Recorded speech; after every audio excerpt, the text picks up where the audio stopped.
sampaikan terkait dengan event G20 ya, sangat membanggakan kalau kita dengar tadi. Ya, kita tahu bahwa pesta G20 ini seperti ya, kita menyambut tamu ya, seluruh dunia. Tentu sebagai tuan rumah ya repot-repot berbenah ya. Pohon-pohon ditebangin ya, semua dibersih-bersihin lah, ibaratnya ada tamu dari jauh ya. Ya tentu dengan harapan kita menjadi tuan rumah yang baik, dipandang tadi indah ya, nyaman, sopan, ramah tamah ya, tadi disampaikan Pak Menteri. Kesan itu yang kita munculkan dengan datangnya tamu-tamu agung kita, dan tentu itu memerlukan biaya yang cukup banyak dan juga kerepotan yang luar biasa ya. Pada periode bulan-bulan kemarin itu kita nyari pejabat kementerian susah bener ya, semua sibuk ya, G20 ya. Artinya apa? Ini satu momen yang dipersiapkan ya, kalau saya bilang mungkin hanya untuk menyebut G20 saja gitu. Nah, apakah kita bisa menjaga momen ini atau keterindahan kita atau keramah tamahan kita, kemudian yang terbaik tadi itu yang sudah dinikmati oleh bangsa-bangsa lain bisa terjaga untuk waktu-waktu ke depan. Nah, ini yang saya perlu ingatkan kita bersama. Jangan cuma ada pesta aja terus kita bebenah ya. Habis itu piring kotornya pada ditinggalin ya. Masing-masing sibuk dengan urusan yang rutin. Nah, ini gimana Pak kita sama-sama menjaga momentum atau menjaga tadi kerapihan kita ya, destinasi kita semua ditampilkan kan kemarin yang baik-baik semua, itu pertunjukan yang luar biasa ya, ada berapa pertunjukan tadi ya, event-eventnya juga ratusan event. Nah, tapi nanti kalau orang-orang ini datang kembali, nah dia lihat yang kemarin kok nggak ada gitu, kok makanan yang enak kemarin kok tidak tersaji. Nah, ini yang akan menjadi catatan bagi saya supaya momen ini dijadikan dorongan ke depan supaya tetap menjaga ya, apa yang sudah kita sajikan tadi kepada bangsa-bangsa lain. Ya. Kemudian yang terkait dengan PP 24 ya, saya menguatkan apa yang disampaikan Pak Purnomo Sidi tadi, bahwa kenyataannya memang ya untuk kredit UKM dan atau KUR ini yang melalui sektor perbankan masih susah ya. Kebetulan saya sendiri ada kegiatan menjadi agent untuk bisa menyalurkan kredit ya. Khususnya saya membantu UKM itu.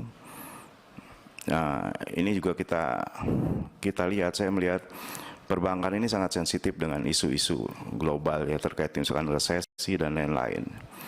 Jadi di awal Pak Menteri saya bisa diberi target menyalurkan 5 miliar satu bulan UKM ini. Tapi tiba-tiba dipangkas hanya sekitar 200 juta. Jadi ini menjadi alasan adalah isu global. Jadi perbankan membatasi penyaluran kreditnya dengan sangat drastis ya. Mungkin bisa dicek juga nanti produk perbankan lainnya menghadapi 2023 ya. Jadi implementasinya mungkin makin sulit untuk perbankan ya, untuk bisa membantu UKM khususnya. Kemudian juga soal kelembagaan, Pak Menteri, masih juga di daerah ini masih belum ada ya counterpart pusat dengan daerah yang fix gitu, artinya yang secara penuh bertanggung jawab ngurusin ekrab ya. Dan tadi disampaikan satu rekomendasi G20 juga mensinergikan budaya ekrab dan pariwisata juga, ini harus didorong terutama di kelembagaannya juga. Jadi jangan jauh-jauh memisahkan kelembagaan ekrab dengan budaya atau pariwisata. Kalau bisa dikumpulin itu satu dinas atau satu lembaga supaya lebih mudah. Nah, kalau sekarang kan pada kenyataannya banyak daerah yang memisahkan kelembagaan ini sangat beragam ya. Ada yang olahraga dengan budaya, ada yang olahraga dengan pariwisatanya, ada pemudanya dengan ekrabnya. Nah, ini diharapkan dengan rekomendasi dari pertemuan G20 ini bisa juga didorong kelembagaan kita di daerah bisa mensinergikan budaya, ekrab, dan pariwisata. Lalu juga saya mengingatkan kembali, kalau undang-undang ekrab ini kan ingin menciptakan ekosistem parekrab yang baik. Sekali lagi saya menemukan juga di lapangan bahwa kita untuk perizinan saja para UKM itu, para usaha-usaha kecil ini mengurus NIB atau perizinan usaha yang berbasis risiko. Sampai saat ini aplikasi OSS itu masih sering hang, Pak Menteri. Dulu pernah saya sampaikan supaya berkoordinasi dengan Kementerian